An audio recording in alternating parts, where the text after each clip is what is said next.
Ready to make a real impact every day? Join the Active Day Home Care team and help clients maintain their independence in the comfort of their own homes. Make a difference in someone's life as you provide essential daily assistance and protect their health and happiness. Earn up to $20 an hour and enjoy additional perks like optional daily pay, 401k, paid time off, ongoing educational training, and more. Join a team that values care, compassion, and your professional growth. Visit activeday.com to apply. It's the Opperman Report. Join digital forensic investigator and PI Ed Opperman for an in-depth discussion of conspiracy theories, strategy of New World Order resistance, high-profile court cases in the news, and interviews with expert guests and authors on these topics and more. It's the Opperman Report. And now, here is investigator Ed Opperman. Okay, welcome to the Opperman Report. I'm your host, Private Investigator Ed Opperman, and this show is brought to you by emailrevealer.com. Go to emailrevealer.com. You can catch your boyfriend or your wife, your girlfriend cheating online. Send us their email address. We'll trace it back to online dating websites. If this is the first time you listen to the show, check out OppermanReport.com. You can go to OppermanReport.com. We have a special members section where there's additional content you won't find free either on Friday night or Saturday night. There's exclusive content on there, and also documents, too. We have a lot of documentation about all the court docs and the Trump lawsuit. We just put up a whole bunch of documents with our guest, Montgomery Blair Sibley, and his litigation involving the D.C. Madam. And we have his exhibit with the Verizon telephone numbers. So a lot of good stuff. Today we got a really special show, because we have Charles Ortel, who is making a lot of a stir in the past week or two, and we're lucky to get him. He's a Harvard MBA, and he's been studying the Clinton Foundation.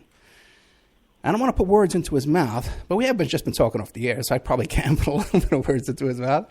And basically, we're discussing about how this Clinton Foundation is charity fraud. Mr. Ortel, are you there? I am indeed. Thanks for having me on. Thank you so much. I'm sure you're getting a lot of contacts, people trying to get you on the air. Now, tell us about yourself. Who is Charles Ortel? Thanks for asking. I am I'm the oldest of three boys, the product of a PhD in nuclear physics and expert on Johann Sebastian Bach. So as a young boy, I had no excuse for not doing well in school. I went to good schools. I went straight from Yale College to Harvard Business School and got into banking in 1980. Just as that world was taking off. And I got lucky, did a lot of complex deals around the world, big deals, and ran a very large business at a young age.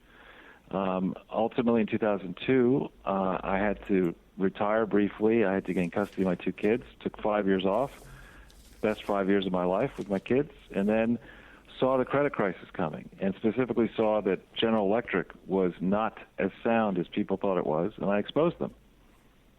And that got me into politics and commentating on geopolitics.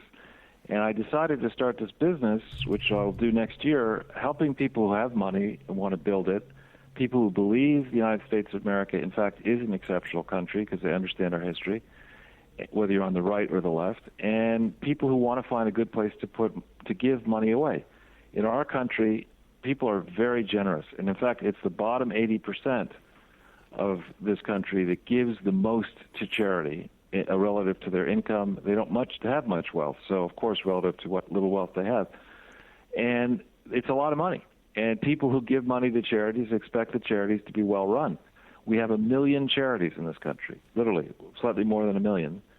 And so when I saw the Clinton Foundation, now I don't like the Clintons. I know a lot about their history, and I just don't like what they've done. But I decided that I would look at their foundation because people had a hard time understanding it. And last year, by March of 2015, I had concluded it was a fraud. But I saw that I expected her fully to run. I knew that she would be the presumptive front runner. I knew it would take a while for people to get into this. So I knew I had a while to study their extensive operations, which I've been doing now for 15 months. And the interesting thing about a charity, a public charity, It raises money. It's going to be raising money while we're online, while we're talking right now. They're raising money. The rules are really strict. You have to have, if you operate as they do in all 50 states, you have to register in most U.S. states. You operate internationally, you've got to register internationally. You've got to file federal tax forms. All of those forms have to be available to the public. They have to be accurate, and they're not. And I could see the flaws that other people wouldn't necessarily spot. So I've been explaining this on my website, www.charlesortel.com. And I'm trying to force down, raise the pressure on government authorities to discipline this charity fraud network, which is not $2 billion of declared revenues. I think it's more like $100 billion, and I think it touches as many as 100 countries in the world. When you said it's not, did you mean that it's not accurate or it's not available to the public? Well, no. What I'm saying, the information that has been supplied by the Clinton Foundation, the way it works is if your foundation is above a certain size, and it's actually a very small threshold, I think it's about $500,000. Okay. You have to submit your tax filings, your state and federal and foreign tax filings, but for the U.S., they have to be audited. That means you have to get an accounting firm to verify the numbers. And the Clinton Foundation has never procured a legally compliant audit for any year since 1997. So all of these forms are false and materially misleading, and any expert in accounting, anybody modestly familiar with accounting, will be able to look at what's on the file. First, you will see no audits on their website for the years 97 through 2003. There are none on their website. Then, or four rather, and the ones afterwards are all false and materially misleading. Well, that's pretty extreme. And no official agency is looking into this to examine what's going on? Well, here's the deal. So the way it works is that when an investigation happens, the procedures vary, whether it's state, federal, or international, but the standard theme is that the governments don't want to say, we've launched an investigation. Okay. So it's very tough to gain confirmation. But so I wrote an article, which I would encourage, not just because I wrote it, but because I think it does lay the case out. March 16th, I think it was, around March 16th, 2015 in Breitbart, with so many red flags, why isn't the IRS auditing the Clinton Foundation? And it lays out the concerns that I spotted then. And so far, no government authority has come forward and said, we are in fact going to audit. Now, we know the situation in the IRS in the U.S. is incredibly contentious. We know that people on the right believe that right-leaning, conservative Tea Party groups were aggressively targeted by the same department that should have been going after the Clinton Foundation. It gave the Clinton Foundation and its affiliates a pass, but it aggressively enforced the regulations against applicants and charities that were deemed to be right-leaning. So there's a miscarriage of justice there. I'm somebody who believes that everyone, you can have a differing point of view, whether it's right, left, neutral, whatever, but the scales of justice should be applied evenly and blindly. And, this is a horrific case where, in my view, where the Clintons were given a pass, right-leaning groups were targeted. The IRS is under the threat of the head of it being impeached now. So we have this horrible problem inside the U.S. where at a federal level there's contention. And typically what happens is the foreign governments, they'll say, well, it's a U.S. charity. If there were a problem, the federal government would go after it. So the foreign people may or may not decide to do anything about it. So I've been reaching out. And I'll tell you, you mentioned off-air that there are connections in South Africa and Ireland and Haiti, that in every country in the world where the Clinton Foundation operates, it has been operating illegally since the beginning. Now, that's amazing. Now, because when you mentioned 1997, I didn't even know it was in existence that long. But now you say, okay, fine, the Obama administration, they're using the IRS, politically motivated, just like Nixon did, right? But now, when we don't want it going on either side, because sooner or later it's going to take down one of us, right? But what about the Bushes? What is your opinion of why the Bushes never investigated? That's a good question. Now, and I will say that I am distantly related to them. I know them. I know some of them, and I have studied this very carefully. And I wondered the same question: why would, when Bill Clinton was president, they set the foundation up. They started October 23rd, 1997.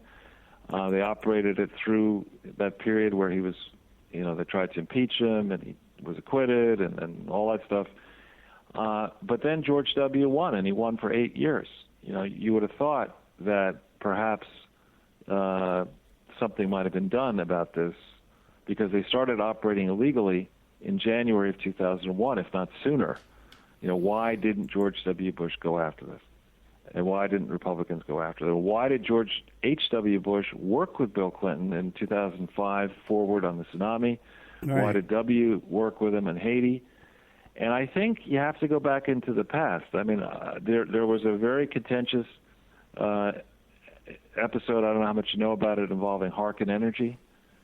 And I think when you go back into the past and you understand the ties that the Bushes have in Arkansas, and there's some suspicious transactions back then, it's easy to imagine that the Clintons would have sent word to the Bushes, you're just not going to investigate this foundation.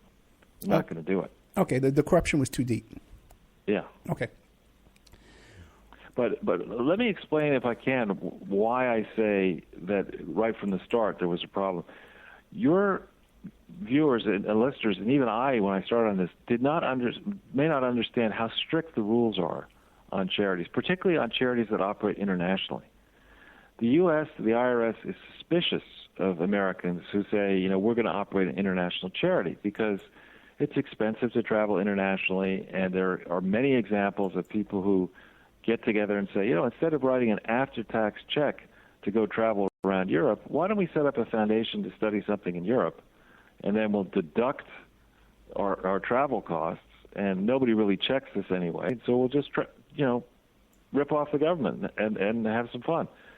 So the rules have evolved over time, and a charity that operates internationally must make plain in its application that it's going to do that, and it must specifically have controls in place. It's got to exercise tight controls over its international activities. You can't delegate authority to a bunch of people abroad, and it really has to be for a specific tax-exempt purpose. You can't say that you're going to improve your golf game as a charity. I mean, that's just doesn't pass muster. And when you go into the regulations, a lot of work has been done, not over decades, but over centuries, on the definition of what is charity, what isn't charity.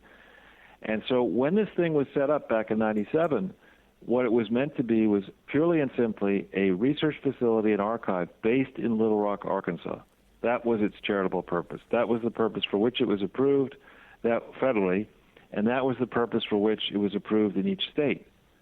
But when Bill left office, there was huge controversy over his pardon of Mark Rich and other things, and he got in bed with a guy who was now just out of prison called Rajat Gupta, who together they said what they were going to do after an earthquake in India was to help the victims of that earthquake, and they organized a companion charity called the American India Foundation, which is a complete fraud. The application was incorrect, materially misleading. They've never had a valid audit. Their books and records are all screwed up. Bill has been the honorary chairman of that thing since 2001. Rajat Gupta has now spent time in prison. The collection of fraudsters and criminals and accused people who would never normally be allowed to operate a charity that is associated with the American India Foundation is astounding. What was he in prison for, Gupta? Sorry? What did Gupta go to prison for? He went to prison. Rajat Gupta was he was a celebrity. He was an international celebrity because he was the first Indian head of a worldwide consulting giant called McKinsey. And he walked on water for a long period. And then he took McKinsey, which was a very conservative operation, into the dot-com mess in 1998, 9, 2000. That blew up, and he was sort of on the outs. Clinton was on the outs. They teamed up together, and there's going to be a lot of information coming out on my site and elsewhere on Rajat Gupta's criminal activities with Bill Clinton, starting in 2002. In addition, but what he got in trouble for, he ultimately was on the board, Rajat was, of Procter & Gamble and Goldman Sachs, and he got sent away for insider trading in relation in 2008. So, but that full story hasn't been told, and I don't necessarily know the entire story, but there's a big story involving Rajat Gupta, McKinsey, outsourcing, and criminal behavior involving Bill Clinton and his family around Rajat Gupta. So that international activity, when you're not allowed to do, when you operate a charity, you're not allowed to engage in any criminal activity. It's a not-for-profit operation. You stand in the shoes of government. It is disqualifying to be involved in illegal activities. So even a misdemeanor conviction would disqualify you? A what? A misdemeanor conviction. No. I'm saying that the charity itself cannot engage in illegal activities. So Sure. you can't. Charity fraud is different than corporate fraud. Corporate fraud, generally you have to prove that the person committing the fraud knowingly and intentionally deceived somebody and derived an unwarranted financial gain. It's a very tough standard in the corporate side. Not so in not-for-profit. Not-for-profit, you're not supposed to engage in any for-profit activities. All you have to show for charity solicitation fraud is that the charity produced books and records that were false and materially misleading and uncorrected in the public domain as it simultaneously solicited using mail, telephone, or digital media for contributions, which is easily proven in this case. Can you be the director of a charity or on the board if you have a felony conviction or a misdemeanor conviction? Now, I guess... I don't know about the misdemeanor, but in no way with a felony. No, wait. So now, does Gupta has a felony or a misdemeanor? I think he now has a felony. Okay, now, he's off the charity board. Right. He's off at this point. But the point is that one of the things that Rajat Gupta did, in this world where you have 10 jobs and you're doing this, doing that, and on this board and flying around the world first class or in private jets, there's lots of people like that. He was one of those people. He was a celebrity, know-it-all, everywhere guy. And he has only been caught so far for his involvement with his crook who's away for a lot longer, Rajratnam of Galleon fame. He's been sent away, I think, for 15 years. I think Rajat Gupta was only for 2 or so. But that was before people started looking more carefully into his record, as I have been doing. And one of the conditions generally of when you go to prison is that you have to cooperate with authorities. So now once authorities start looking at this more closely, they're going to discover that Rajat Gupta corrupted the Gates Foundation and corrupted something called the Global Fund and corrupted many things. So we're going to have to take a close look at a new look at everything that Bill and Rajat Gupta and others were involved with internationally. And I bring this up to say, if you start out as a presidential archive focused on Little Rock and get approved for that, you can't change your purpose. You have to go to the IRS if you want to change your purpose, and you have to say, look, I've decided, I was going to be a presidential archive, and now I want to do something else. And the logical thing the IRS will say is, well, did you accomplish your first purpose? So one thing that will get your listeners going here is that starting in 2002, Bill Clinton, and then aggressively in 2003, Bill Clinton, in the name Clinton Foundation, illegally began soliciting funds to fight HIV/AIDS internationally. And he convinced the government of Ireland in 2003 to make a massive pledge, around $100 million or more dollars, to this purpose when it was not authorized to fight HIV/AIDS, and he raised this money. And who knows where the money really went? It was supposed to go into Mozambique and afterwards into South Africa. And now Mozambique, one of the standard things the Clintons have done here is they have basically coaxed donor money out, focusing on the hardships suffered in, Mozambique I've never been there, been all over Africa, but not to Mozambique. And, that's a country that was racked with civil war, landmines everywhere, all sorts of problems, horrific shape. And he convinces the government of Ireland and other people to send money to fight HIV/AIDS. But the problem is there's no infrastructure in Mozambique. Who knows where that money really went? In South Africa, there was a little bit more infrastructure, and South Africa actually being a country that has a lot of UK heritage and law in it, you have to register in South Africa. All of the registrations for the Clinton Foundation, if there are any in South Africa, are false and materially misleading. They have not disclosed the defects that operated in that taint this thing globally in Arkansas and New York and every U.S. state and federally. So the first problem is that they engaged in illegal fundraising. The next problem is that this Rajat Gupta helped the Clintons connect up with a crooked supplier of generic HIV/AIDS medicines called Ranbaxy, Ranbaxy. Now, if you Google Ranbaxy and you Google the following story, Dirty Medicine, it's a Fortune magazine story, you will see that Ranbaxy had to pay a gigantic settlement for basically allowing adulterated AIDS medicines and other medicines to circulate into the food chain, into the drug chain around the world. The one piece of value added that the Clinton Foundation was supposed to have was to procure these drugs, to make sure that they were, have the oversight to make sure that you didn't do this kind of stuff. Well, starting in 2002-03, there's abundant evidence that Ranbaxy provided drugs to countries under the supervision of the Clinton Foundation. And, of course, that's illegal. And that was not disclosed. Certainly, the financials for this operation just don't appear in the Clinton Foundation books. None of it. And you can look at the things that I've been doing over the last 15 months. The Clintons must have felt that nobody would ever check this, but each country, that Ireland, the other donor countries, and some of the recipient countries have to write after-action reports, which are on the public domain.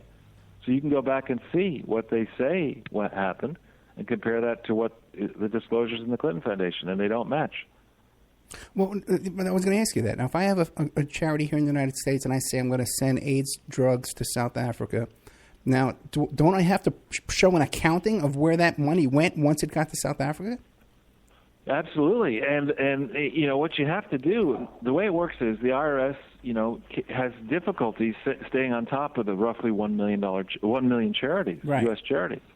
So there's strict rules. You're supposed to, you operate in a foreign country, you're supposed to produce reports that say, we collected so much in the way of euros and so much in the way of pounds and so much in the way of Canadian dollars, and we exchanged those at these rates, and then we got this big pile of revenue, and here's how you could figure that out, and then we held everything in dollars, and then we turned around and spent so much South African rand and so much Mozambican, whatever they are, and this is here's where the money went, and here's the kind of drugs we bought from these vendors, and you can't do any of that.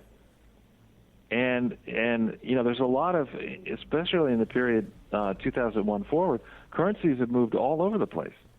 They fluctuate wildly, and this is, anybody with any business experience would look at this and say, all right, there are no independent trustees. All the trustees in this period are Clinton lackeys. But, Terry McAuliffe was a central figure in this from 2000 all the way to 2013. He is the man who conceived of, selling the White House, basically, to campaign contributors. He's the key director. Bill Clinton himself was not a director of the parent charity until 2013. Nonetheless, he directed the affairs of the charity. And, of course, the rules are for charity that there's strict rules about blood relatives and marriage relatives, what the business transactions, if you engage in any business transactions, there's no materiality standard. Any business transactions have to be disclosed, and they weren't disclosed.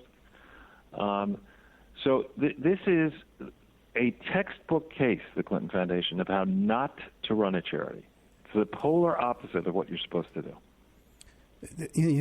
As you described this is terrifying that they're getting away with this. Now, have they contacted you, a cease and desist letter, or threatened a lawsuit, anything like that, saying, hey, Mr. Ortel, you don't know what you're talking about, we can prove otherwise? No, this the way I operated before when I exposed GE. In America we have a First Amendment right to say anything, right? And public charities are different than for-profit corporations. But in GE, what I did and what I have done with the Clinton Foundation is I'm only evaluating their public disclosures. Anything that I've found is any member of the public can see, and I put my information up, and I am entirely entitled to do this, and I am a whistleblower. I am blowing the whistle on the largest criminal fraud conspiracy ever. It's bigger than Madoff. Madoff was only like $60 billion. This is $100 billion or more. Now, have you found any complaints to any government agencies to look into this? Well, I have contacted certain governments, and I'm going to step the pressure up next week. I'm actually traveling to Washington, D.C. to meet with people, and I am going to steadily increase the pressure until governments do what they're supposed to do. I now have contacts around the world. I'll break some news with you. The government of Norway I've been in touch with their aid department. I have a complete list of what the government of Norway says they sent to the Clinton Foundation, and it does not match the Clinton Foundation disclosures.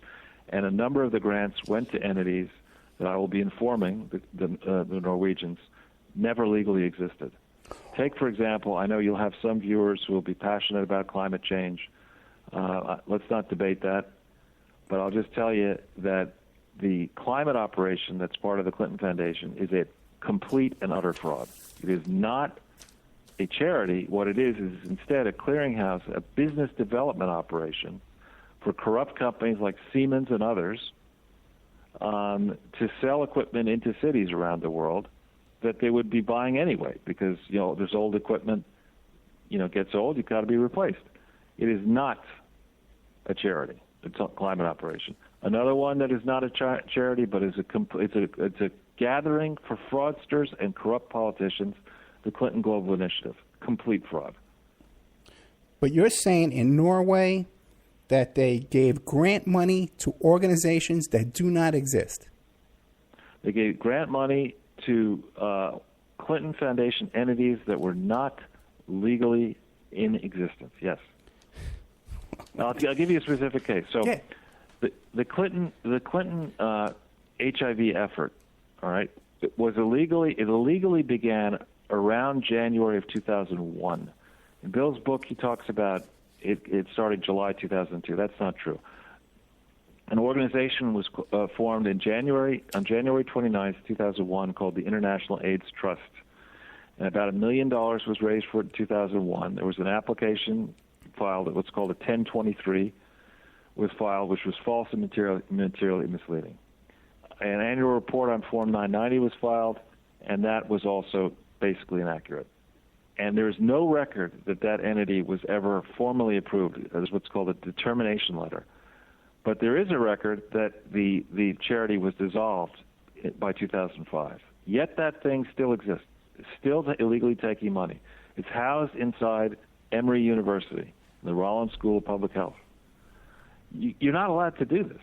And then Bill went over, and starting in 2002, after the AIDS conference in Barcelona, he went around various places in the Caribbean and in Africa and South Africa, and started raising money without disclosing the defects of the International AIDS Trust, without disclosing the defects of his association with the American India Foundation. Then by 2013, there's a press release in July of 2003, rather, where the Prime Minister, I think it was, of Ireland, I think it might have been Mr. Ahern, announces a gigantic grant to the Clinton Foundation, which was not authorized in that year to do whatever it was that the money was set in that direction. And then in 2004, they decide to create this thing called Clinton Foundation HIV/AIDS Initiative, Inc., which is an Arkansas corporation. They file an application, 1023. There's no record of that anywhere. There is, however, a 990, an annual report for 2004, which shows that a man called Fred Eichner, Eychaner, who's a very wealthy and powerful Chicago-based man, passionate about fighting HIV/AIDS and other causes. Generally, Mr. Eichner and in his Alphawood Foundation are very well organized. But unfortunately for him, he and George Soros, actually, in 2004, made relatively small illegal contributions to fight HIV/AIDS to this vehicle. And then in 2005, this vehicle operated, and the Gates Foundation made illegal contributions to fund this entity. Then there's no annual report. You can't do this. There's no annual report filed for the entity in 2005. So by 2007, this entity's headquarters were shifted to Massachusetts. In 2007, as of December 31, 2007, the license to operate this entity was involuntarily revoked by the Commonwealth of Massachusetts on March 31st, 2008, in the heat of the presidential campaign. So the government of Norway and various other foundations all made contributions. And actually the largest donor is this Swiss organization called United that over time has given $600 million to the Clinton Foundation out of the total $2 billion declared.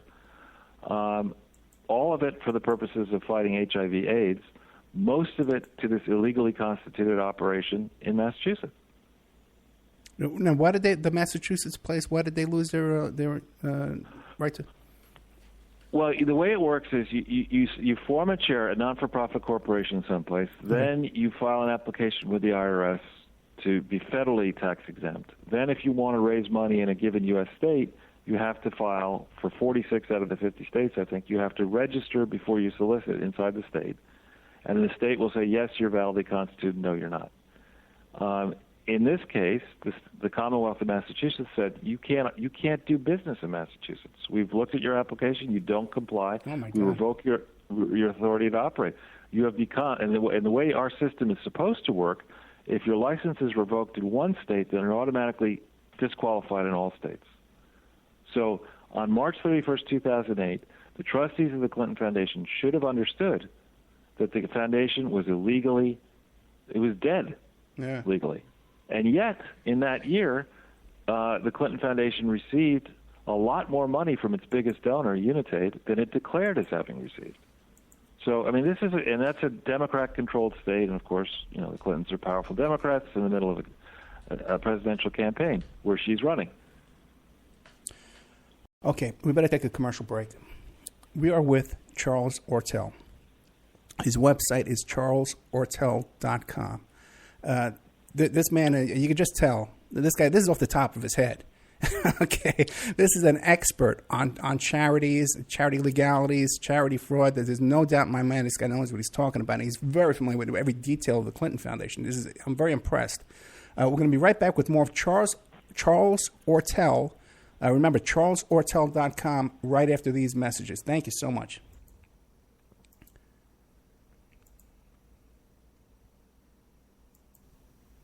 This is your host, private investigator Ed Opperman. And if you're enjoying this show right now, there's more. You can get more. You can go to the Ed Opperman YouTube channel, and you could subscribe there. And we have archives of all of our past shows for over the past 3 years, about 200, 300 shows. You can also go to the Opperman Report Spreaker channel, and you could follow us there. Again, a ton of shows, about 300 shows on there. And whenever we do an impromptu show, an emergency type broadcast that we do during the week occasionally, you'll get an email notifying you of breaking news and spontaneous broadcasts that we may do during the week. You can also go to oppermanreport.com and become a member. If you become a member, you help support the free archives on Spreaker and YouTube, and you help support the free shows on Friday evening and on Saturday evening. Each of these shows, Friday evening and Saturday evening, are carried for free on 7 internet stations, okay? So you help support that, but also, too, at OppermanReport.com in the members section, we have exclusive content. Shows that are recorded during the week that are only available to members. So please check out OppermanReport.com and help support the show. The son of a Polish immigrant who grew up in a Brooklyn tenement, Bernie Sanders. He went to public schools, then college, where the work of his life began, fighting injustice and inequality, speaking truth to power. Bernie moved to Vermont, won election and praise as one of America's best mayors. In Congress, Bernie stood up for working families and for principle, opposing the Iraq War, supporting veterans. Now he's taking on Wall Street and a corrupt political system that holds up a rigged economy. Bernie's campaign is funded by over 1 million small contributions from people like you. He's fighting for living wages, equal pay, and tuition-free public colleges. Bernie Sanders. People are sick and tired of establishment politics, and they want real change.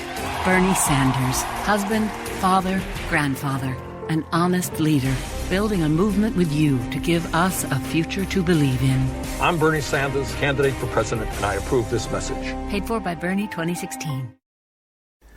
check out strawmanmusic.com. Sean Duff is our webmaster here at the Opperman Report, and he's a very talented musician. He's part of a band called Strawman. They're based up there in Canada. Don't hold that against them. These are like-minded folks. If you like the shows you hear on the Opperman Report, you'll like the music that they have over at strawmanmusic.com. Enough is enough. Wall Street's greed and illegal behavior drove this country into the worst economic downturn since the 1930s. And then, after getting a huge taxpayer bailout because they were too big to fail, it turns out that 3 out of the 4 largest banks are bigger today than they were before we bailed them out. That's crazy. I'm Bernie Sanders. My plan: break up the big banks who are strangling our economy and make them pay their fair share of taxes. Then we can invest in the middle class, expand Social Security, and provide universal college education. I'll rein in Wall Street behavior so they can't crash our economy again. Will they like me? No. Will they begin to play by the rules if I'm president? You better believe it. I'm Bernie Sanders, Democratic candidate for president, and I approve this message. Paid for by Bernie 2016. You know, you can get a copy of my book, How to Succeed as a Private Investigator, if you go to my website, emailrevealer.com. Now, this is a limited edition book, okay? And you can get a signed copy of this book, and it'll be personally autographed to you or whoever you want to give the book to as a gift. Once you have my signature on that book, you can copy the signature and put it on checks and pass them all over the world. Emailrevealer.com. Get a copy of my book, How to Succeed as a Private Investigator. He's fought injustice and inequality his whole life. Bernie Sanders. As a college student, he was arrested for challenging segregated housing. Bernie marched with Dr. King and thousands of others for civil rights.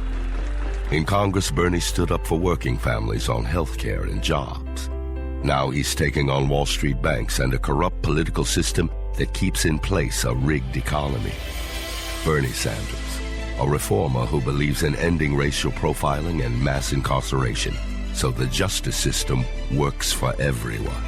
Bernie Sanders. There is no president who will fight harder to end institutional racism and reform our broken criminal justice system.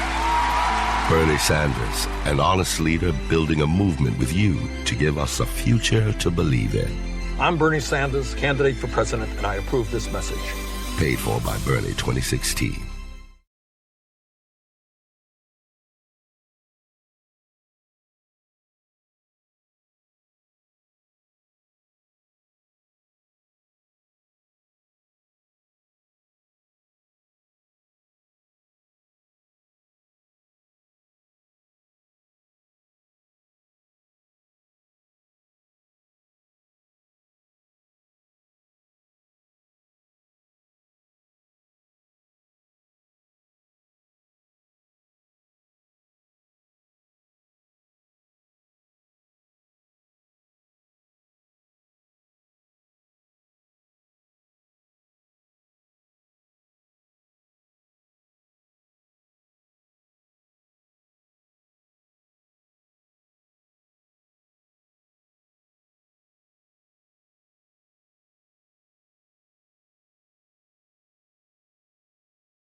Charity fraud is a disaster. It should not happen.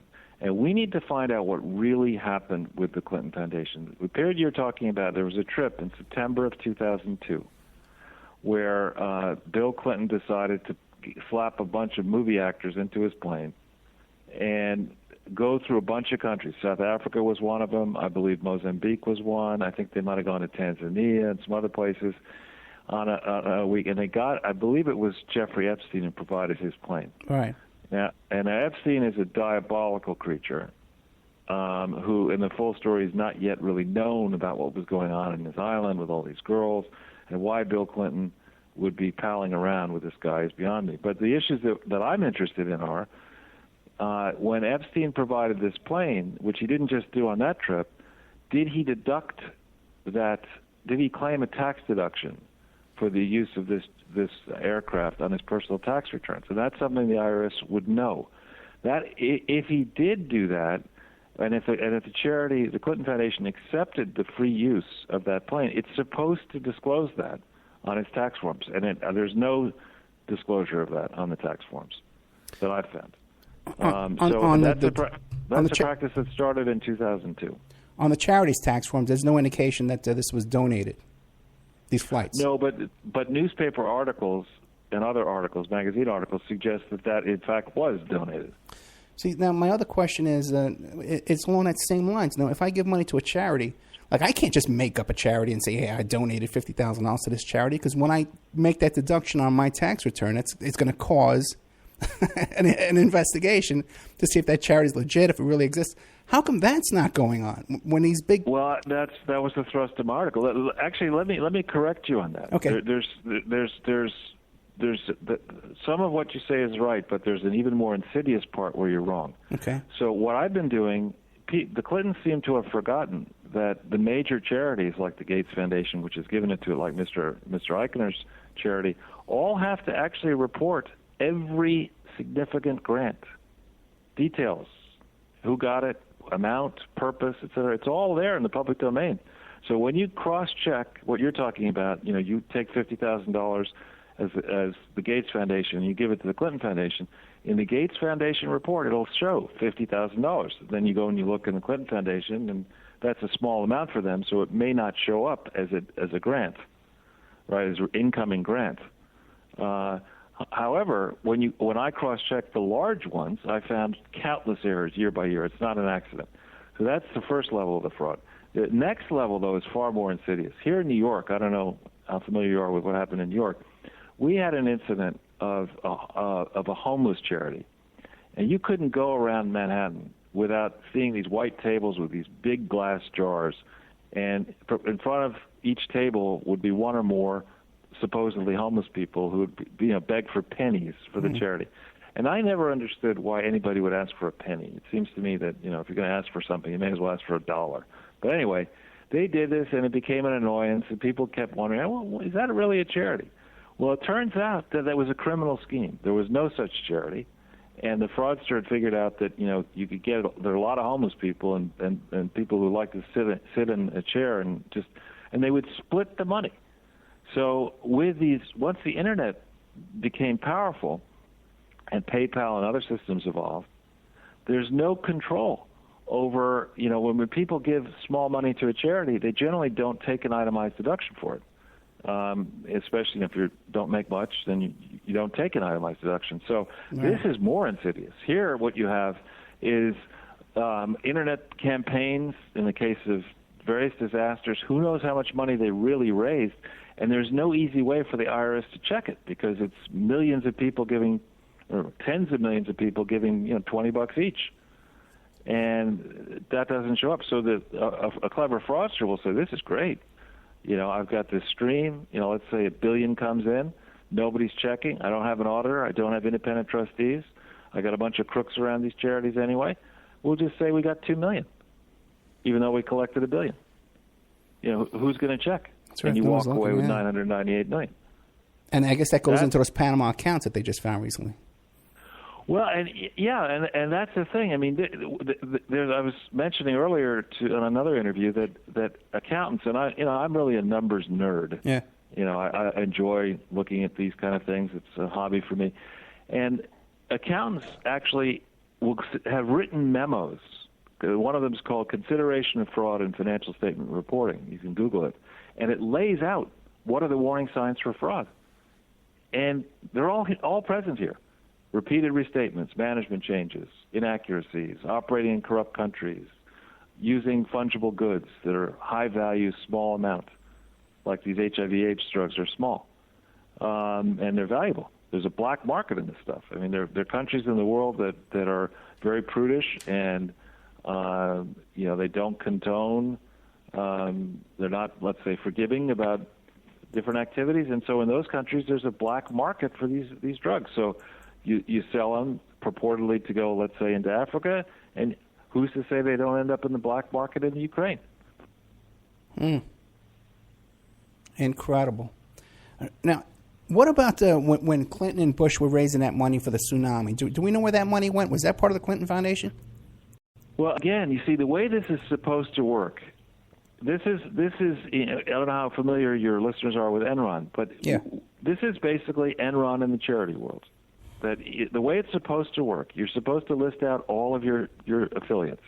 Every single entity. If you're going to be engaged in a different related charity, you should list it out. You should have financial statements for that, and you should properly and fairly consolidate all those results consistently year to year. So the tsunami thing started in January of 2005. Accounts suggest that more than $10 billion flowed towards people who were supposed to fix and remediate problems in the tsunami. In one account, Bill claims that they received $14 million. They talk about several different entities. There's no proper accounting for it. Then in a footnote to a financial statement for Friends of UNICEF in the U.S., there's reference to $165 million going for those areas. But there's no real trail, no hard trail. Now, in a real audit, an accountant would sit down with management and they'd say, all right, tell us the name of every legal entity you're involved with. Then they would check it. They would go and you say it's this name. They go to the Secretary of State in that state and they say, is there such an entity? Then they check with the Attorney General. Is it actually registered in that state? Is it federally taxed? You check all this stuff. And then the auditor the management would say, well, here's a list of all our contributions from the biggest down to the smallest. And the auditors would typically check all the big ones. And they contact Big Donor A and say, how much money did you give to the Clinton Foundation in 2005?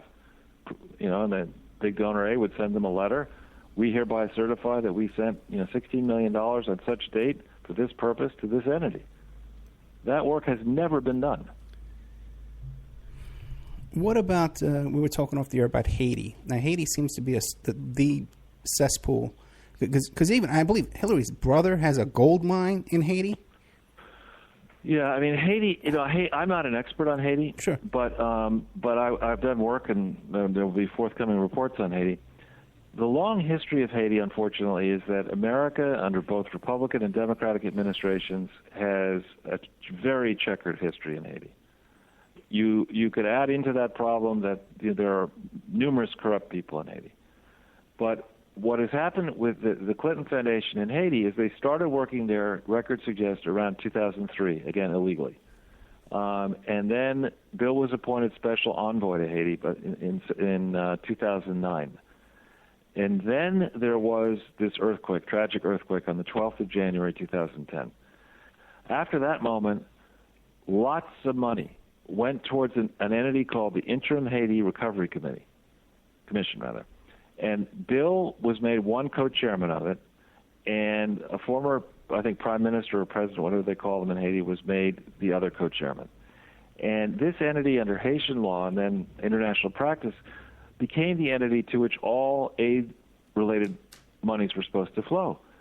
But this IHRC has refused. Bill Clinton, they've been questioned, and there have been riots, actually, demonstrations about, what happened to this $14 billion.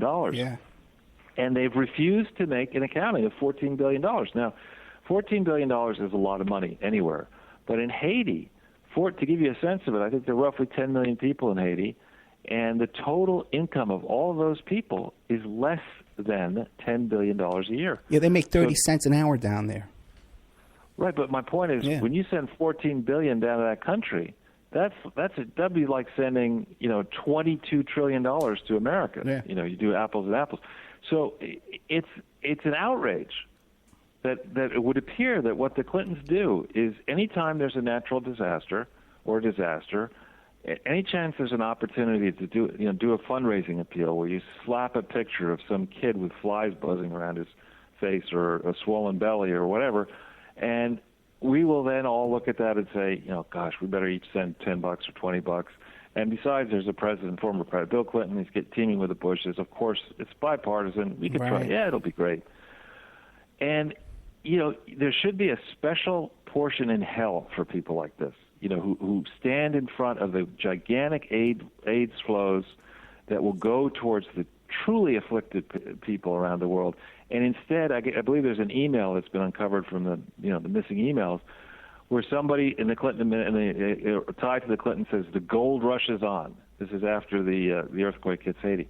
I mean, people, you can't. That's ridiculous. Somebody who thinks like that should be put, completely removed from ever operating in a charity.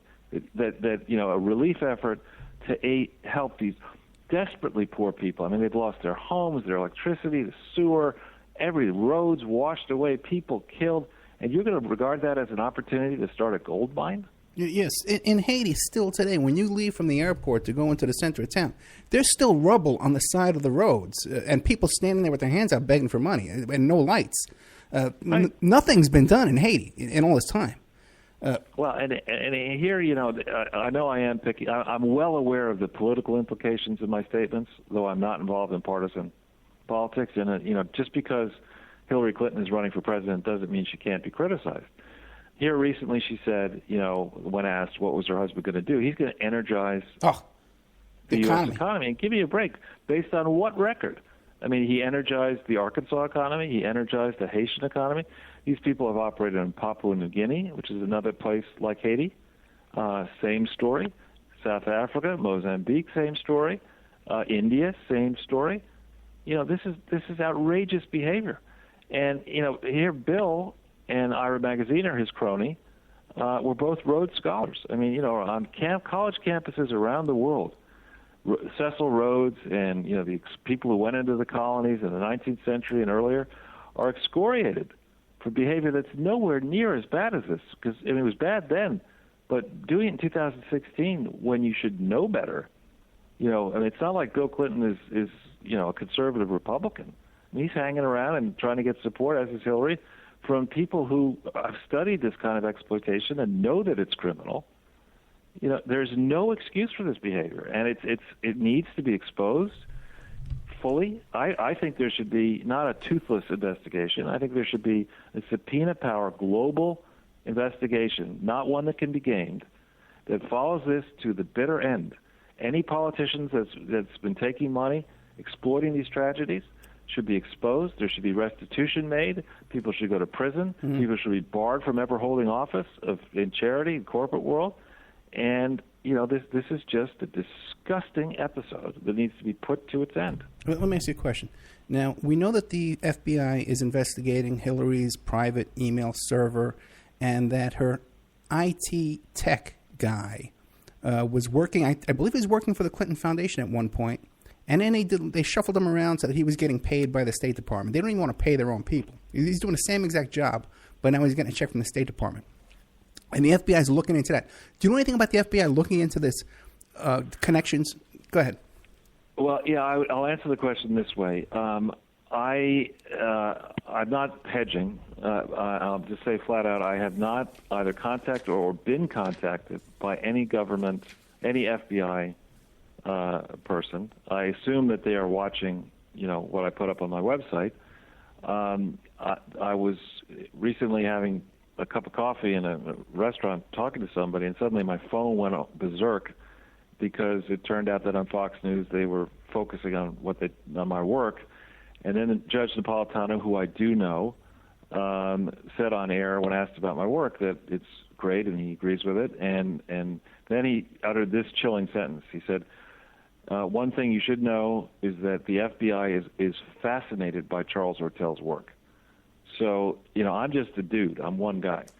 If I can find this kind of stuff, I would hope that the FBI can follow this trail to every country where they've raised money illegally, and every country where they've operated illegally, in every place where they failed to disclose their important related party transactions, where people have used the Clinton Foundation to illegally enrich themselves. I hope the FBI has got a mountain of evidence, and I hope they're going to show it to the American people. And I hope that also our president, who is contemplating operating his own foundation come January 21, 2017. Obama's going to do this too now? No. I hope that he'll look at this and say, I had no idea that people would be this corrupt. And, of course, we have to expose it. And, of course, I will not operate my foundation this way. Yeah. And, of course, it's important. I mean, in this country, I think it's something like a seventh of all the workers in this country are somehow or another engaged in charity work. I mean, a lot of people do some great work, and they give of their time. They don't ask for $225,000 for a 20-minute speech. They don't make $6.4 million writing a book about charity, as Bill Clinton did in 2007. They don't exploit the disadvantage to get worth over $100 million in a period where almost all Americans are worse off today than they were in 2000. When you look at it, just things for inflation and stuff. Everybody's worse off except the Clintons, who were homeless in 2000, now have 2 mansions. And how do they justify this wealth? Through the great work of their foundation, which is not independently run, has never been audited, and where it seems that lots of money is missing. Real quick, now you said very carefully that you have not been contacted by the FBI. Have you contacted the FBI and submitted any information to the FBI? I have not contacted the FBI. I have contacted certain state governments, and I'm about to contact more, and I'm about to contact some international governments, but not the FBI is a very powerful organization. I mean, they have a lot of people. I know a retired FBI person who's got his own private investigator service. I'd be very happy to talk to the FBI. I'm surprised they haven't contacted me. But, I figure I'll just do this in the public domain and let them do their work. I mean, the level of work I'm doing is just what's available to the public. The FBI could go in and say, I want to see all your records. I want to see every board minute meeting. I want to see all correspondence with donors. I want to see everything. And a public charity has to keep its records. You can't be destroying records, and it's the burden of proof once the IRS gets souped up, as it did against conservatives in certain instances. The charity has to defend that it is legally constituted. They have to make the argument. You don't wait for the IRS to ask the questions. The charity has to come forward and say, no, we're validly organized. Here's our board minutes. Here's this. Here's that. Okay, we're running out of time, so real quick, one last question. Have you noticed any indications of big donations going into the Clinton Foundation? Then Hillary made a decision in the State Department to give favors to anybody? I have not been focused on that, but okay. Peter Schweitzer has. Okay, we're pretty much out of time. So what do you want to leave us with, and how can people get a hold of you? Well, I would appreciate it if people would go to my site, www.charlesortel.com. If there are foreign governments or foreign journalists, particularly in Ireland and South Africa, please reach out to me. I can give you a lot of information to help. I think that Mr. Ahern and what happened in 2003 forward in Ireland needs to be investigated. I think what happened with the Clinton Foundation in South Africa needs to be investigated with people on the ground in those countries. You can follow me on Twitter. It's at Charles, uppercase C, Ortel, uppercase O. I do my best to try to respond. In my site, you can contact me through the site. I can't guarantee I'll respond to everybody, but I try to. And if you like my work, please circulate it. Charles Ortel, I cannot thank you enough. This is the kind of stuff my audience loves. Okay, real detailed facts. As a matter of fact, if you have any kind of documents you want to share, we'll put them up on the website. I can't thank you enough, and you got to promise me, soon as you got any kind of breaking news, I'll put you on the air the same day. Okay, so you got to promise. You stay in touch with me, okay? I will indeed. Thanks so much for reaching out. Charles Ortel, thank you so much. Bye. Good night. Okay, guys, there you got it. Okay, great information. Charles Ortel, charlesortel.com. His Twitter is Charles Ortel. Oh, boy, I really like that kind of stuff. And I am fascinated about how deep this goes with the Clinton Foundation. Okay. Speaking of donations, okay, don't forget OppermanReport.com. We're trying to get out to California next week to do some filming, our first documentary film. We are so close to getting there. You have no idea. GoFundMe/Opperman Report to donate toward. It's an equipment fund so that we can purchase a really good video camera and a still camera. We're really close on that. A direct PayPal donation, PayPal to OppermanReport@gmail.com. Okay? any kind of funds coming toward us right now. There's a lot of stuff you need when you're filming a documentary. I got to buy some shirts. I got to buy decent shirts. You need a haircut. You got to, these are things you got to take into consideration. And then also too, gas to get over there. Lodging. I got Vic with me. Also too, just to become a member. Become a member at oppermanreport.com. You sign up as a member, even if it's just for 1 month, for $6. For just this month, if we could just get like 50 people, 100 people to just for this month, okay? I'm sure once you start, you'll get addicted because everybody gets hooked on the shows. But if you can come in, oppermanreport.com, and just sign up for 1 month, then when I go to California and I come back, I got some money over there, and because it takes 30 days to get that money, I got some money there to pay the rent when I get back. You follow? So you can really get this going. Our next stage of growth with this show. Okay, guys, thank you so much. Thank you, Charles Ortel, Ortel, at charlesortel.com. Whoa.